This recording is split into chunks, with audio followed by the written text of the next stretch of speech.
Hi guys, hope நீங்கள் எல்லாரும் நல்லா இருக்கீங்க நம்புகிறேன். இன்றைக்கி டூடாஸ் கிச்சனில் கிறிஸ்மஸ்க்காக தாபா ஸ்டைலில் எப்படி சிக்கன் கிரேவி பண்ணலான்றத வாங்க பார்க்கலாம். ஃபஸ்ட்டு இன்க்ரீடியன்ஸ் பார்த்துக்கலாம். நான் ஒரு 1/2 kg சிக்கன் எடுத்திருக்கேன். அதுக்கு தேவையான அளவு 1 spoon red chilli powder, 1.5 spoon chicken masala, ஒரு 1/4 டீஸ்பூன் மஞ்சத்தூள், ஒரு 1/2 டீஸ்பூன் கரம் மசாலா, கொஞ்சமாக மல்லித்தூள் எடுத்திருக்கேன், ஒரு கிளாஸ் ஆஃப் வாட்ரு, கொஞ்சமாக கொத்தமல்லி, கருவேப்பிலை, புதினா எடுத்திருக்கேன். அப்புறம் 2 பெரிய தக்காளியை நல்லா பிளெண்ட் பண்ணி எடுத்து வச்சுருக்கேன். இப்போ ஒரு 10லேருந்து 15 சின்ன வெங்காயத்தை நல்லா பொடியாக கட் பண்ணி வச்சுருக்கேன். அப்புறம் ஒரு அன்னாச்சி பூ, பட்டை, 7 கிராம்பு எடுத்திருக்கேன், ஒரு பிரியாணி இலை, 2 பச்சை மிளகாவை நல்லா பொடியாக கட் பண்ணி வச்சுருக்கேன். அப்புறம் நான் இன்றைக்கி நல்லெண்ணெய் யூஸ் பண்ண போகிறேன். அது வீட்லேயே செஞ்சது. அதுக்கப்புறம் இதில் இஞ்சி பூண்டு நல்லா நெசுக்கி எடுத்து வச்சுருக்கேன். அவ்வளோதான், இன்க்ரீடியன்ட்ஸ் ரெடி ஆயிடுச்சு. வாங்க இப்போ சமைக்க ஆரம்பிக்கலாம். ஒரு கடாயை எடுத்து வச்சு கடாய் நல்லா காஞ்ச பிறகு எண்ணெயை ஊற்றிக்கலாம். தேவையான அளவுக்கு எண்ணெய் ஊற்றிக்கங்க. அப்போது எடுத்து வச்சிருந்த பட்டை, கிராம்பு எல்லாத்தையும் ஆட் பண்ணிக்கலாம்.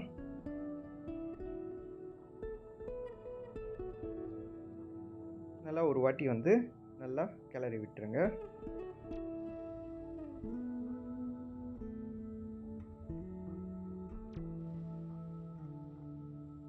இப்போ நல்லா காஞ்சிச்சு. இப்போ நறுக்கி வச்ச வெங்காயத்தை ஆட் பண்ணிக்கலாம்.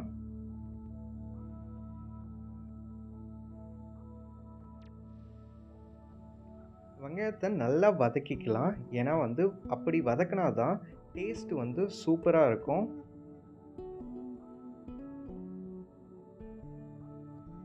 இதே மாதிரி முன்ன பின்ன நல்லா வதக்கி விடுங்க.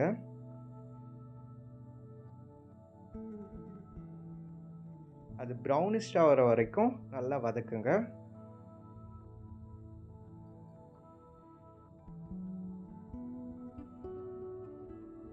பார்த்தீங்கன்னா கலர் மாற ஆரம்பிச்சிது,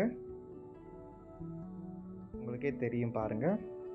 இப்போ ஆஃப் கலர் மாறின பிறகு நம்ம நல்லா நசுக்கி வச்ச இஞ்சி பூண்டு பேஸ்ட்டை ஆட் பண்ணிக்கலாம்.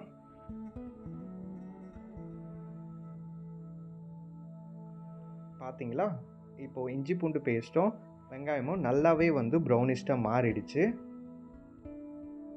இதேமாரி வதக்கி விட்டுட்டு இந்த டைமில் ஆல்ரெடி பிளெண்ட் பண்ணி வச்சிருந்த தக்காளியை ஆட் பண்ணிக்கலாம்.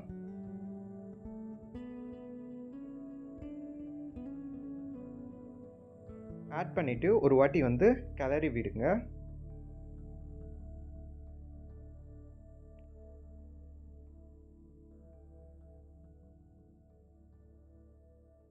ஒரு கொதி வரட்டும்னு சொல்லிட்டு நம்ம எடுத்து வச்சிருந்த மசாலாவை எல்லாத்தையும் ஆட் பண்ணிக்கலாம்.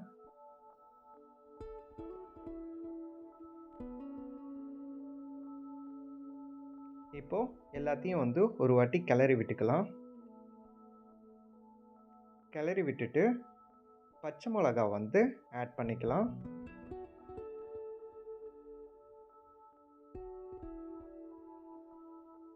இது நல்லா வதங்கணும். அந்த அளவுக்கு நல்லா முன்னையும் பின்னையும் நல்லா கிளறி விடுங்க.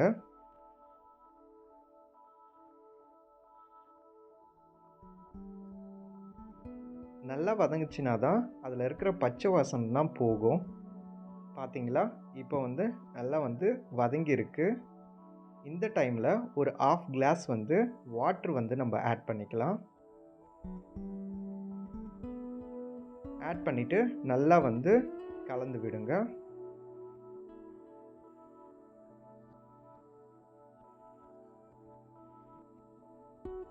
பாருங்கள் எப்படி நல்லா கொதிக்குது. இப்போ அந்த வாட்ரு ஊற்றுனதுக்கு அப்புறமும் அதோட கன்சிஸ்டன்சி இந்த அளவுக்கு வரணும். இந்த அளவுக்கு வந்தோடனையும் நம்ம எடுத்து வச்ச சிக்கனை ஆட் பண்ணிக்கலாம்.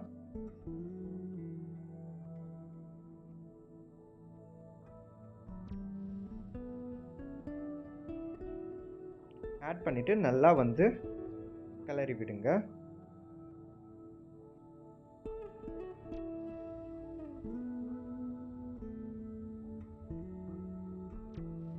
இதே போல் நல்லா கிளறி விடுங்க.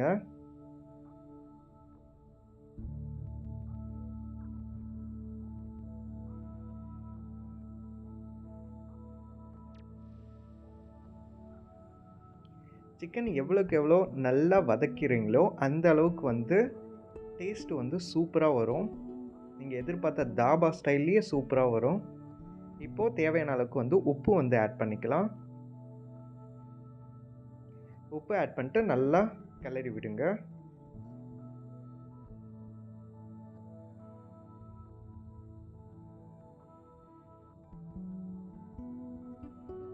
இப்போ பாருங்கள், ஆஃப் வந்து நல்லாவே வெந்துடுச்சு.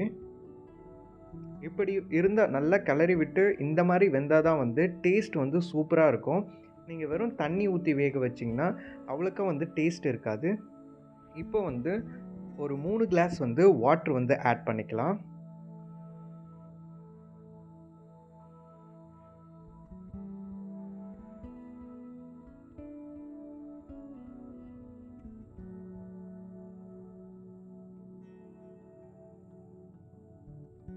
ஆட் பண்ணிவிட்டு நல்லா வந்து ஒரு வாட்டி கிளறி விட்டுங்க.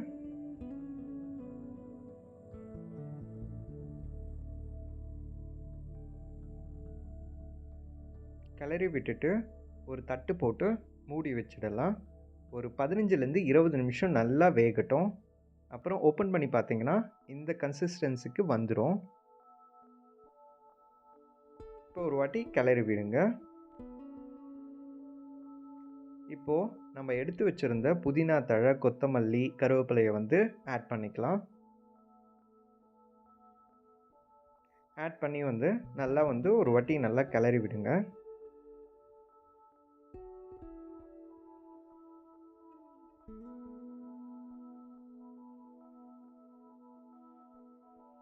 அவ்வளோதான், தாபா ஸ்டைலில் சிக்கன் கிரேவி வந்து ரெடி ஆகிடுச்சு. இப்போ ஸ்டவ் ஆஃப் பண்ணிக்கலாம். இப்போ பார்த்தீங்கன்னா உங்களுக்கே தெரியும் எவ்வளோ சூப்பராக கலர்ஃபுல்லாக இருக்குன்னு பாருங்கள். டேஸ்ட் வந்து அவ்வளோ அல்டிமேட்டாக இருக்கும்.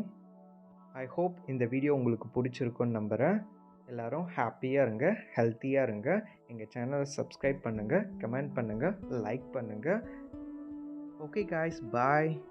நெக்ஸ்ட் வீடியோவில் பார்க்கலாம்.